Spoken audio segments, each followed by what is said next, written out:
Immediately after Israel was established in the promised land of Canaan, it was governed by a system of judges, and God was considered to be their supreme ruler or king. But by the time of 1 Samuel, the people started to demand a human king in order to be like the other nations around them. In spite of God's warnings about this, they persisted with the request, and God obliged.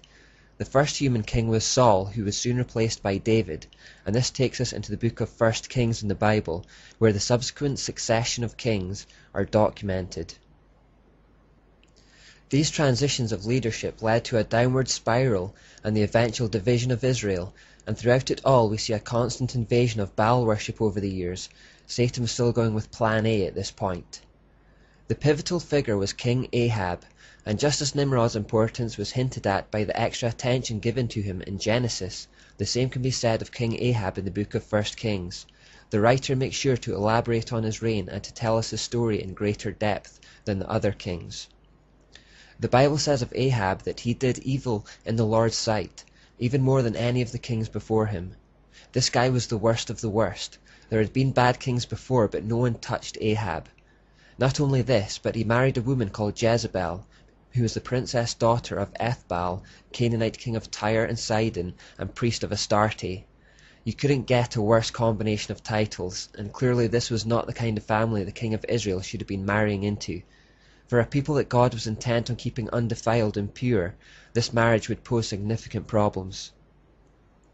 As expected, soon after their marriage, the pollution began. Ahab established a temple for Baal and an Asherah pole in Israel for his wife's sake. An Asherah pole is basically an obscene phallic symbol, otherwise known as an obelisk. But Queen Jezebel was not content to simply allow the worship of Baal and Asherah concurrently with the worship of Israel's true God. She was determined to eliminate worship of the true God altogether. She embarked on a campaign whereby most of God's prophets were killed, and in their place were installed false prophets for Baal and Asherah. She successfully controlled Ahab, implemented idol worship, and had him build a temple in their honor. As a result, the biblical record shows Israel plunging from the heights of David's glorious and godly reign to the depths of the pagan idolatry and Satanism under Ahab, and this was in many ways Israel's darkest hour. Satan was very close to winning God's chosen people to himself, once and for all. The apostasy of Israel was almost complete. The foundations of godliness were fast crumbling. The judgment of God was forthcoming. Now, do Ahab and Jezebel remind you of anyone? They were virtually identical to Nimrod and Semiramis. It's almost as though Satan thought to himself that since this tactic had worked so well in Babylon, it might just be the one that would finally clinch victory in the battle to subvert the Israelites. Like when a play or shot works particularly well in sports, you're tempted to use it again in the hope it produces the same result. This is what he was doing. He was attempting to create the same kind of structure within Israel that he had created in Babylon, and was hoping the same end would be achieved.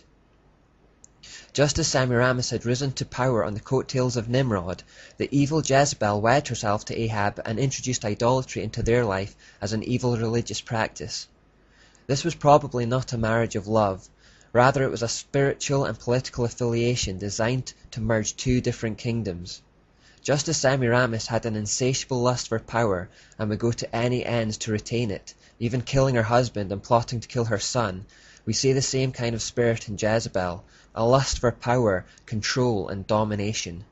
Given her background in Baal worship, where sex acts and licentious living was exalted as a way to tap into the power of the gods, she would have had no qualms about sleeping her way to the top. Ahab, king of Israel, was completely subdued and dominated by Jezebel. Israel was now full of pagan shrines, filled with priestess prostitutes, servicing the worshippers. The sexual lure was more than the men of Israel could resist. By Jezebel's influence, 10 million Israelites left the worship of God for Baal and Ashtoreth. Only 7,000 people in the entire nation were not swayed by her control. This is how close Satan came to claiming Israel and thus removing the last remaining barrier between him and world domination. God, however, as always, had a man for the job, Elijah.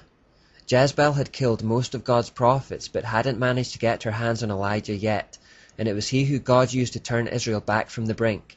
It all took place on Mount Carmel, a direct showdown between God and Baal.